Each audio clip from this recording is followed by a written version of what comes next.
Wazee wanakaa chini hapa, wanadharau sisi, wanaita watu wanawapatia stulu hapo nje, atuwagojee, kila mtu anaitwa next next next. Hiyo mambo ni mambo ambayo tutafanya wa vijana. Tunapatia basari wakati watakuwa wanatafuta kazi kule mabanks za Equity na zingine. Lakini wakati wa kufanya wazee interview, hiyo iliisha.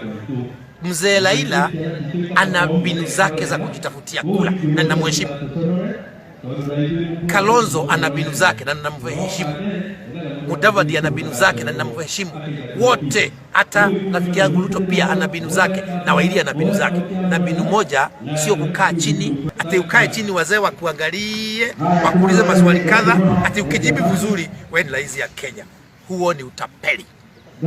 Mimi ni Mkikuyu kutoka ndani, na sisi wa Kikuyu, sisi hatujui hiyo mtindo. Kama watu wanataka kubadilisha sheria ya Kenya, wabadilishe katiba ili waseme mojawapo ya njia ya kuwa rais katika Jamhuri ya Kenya ni interview ya wazee. Na mimi naheshimu wazee, lakini sheria ya uchaguzi ya IEBC tunaijua. Hakuna nafasi ambayo inasema tiwite watu waambie wakuje wamenyoa, kila mtu akuje sijui na nini, wapatie sturu hapo, waulize maswali, wasipojibu maswali vizuri wao hawezi kuwa rais wa Kenya. Hiyo maswali itaulizwa na mwananchi wa kawaida. Mimi ni mgombeaji.